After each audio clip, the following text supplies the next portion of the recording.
Hello বন্ধুরা, আসসালামু আলাইকুম। আমার চ্যানেলে আপনাদের আরও একবার স্বাগতম। আজকে আপনাদের নিয়ে আসলাম আমার করলার প্রজেক্টে। আমি আজকে আমার করলা খেতে সার দিব 3-4-5 বারের যে সারটা মানুষ প্রয়োগ করে, আমি সেই সারটা প্রয়োগ করব। অলরেডি 5 বার আমি ফল হারভেস্ট করেছি। 5 বার যেবারই ফল হারভেস্ট করেছি আমি সেবারই নিচে সার দিয়ে দিয়েছি।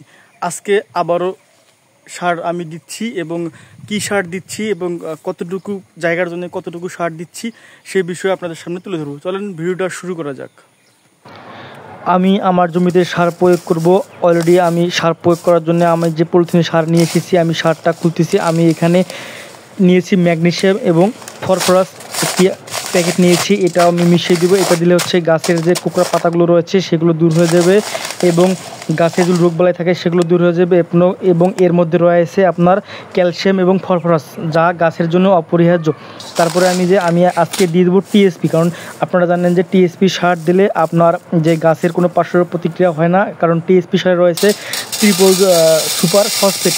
এর মধ্যে রয়েছে 20 ভাগ ফসফেট, 13 ভাগ ক্যালসিয়াম এবং 1.3 ভাগ সালফার বা গন্ধক।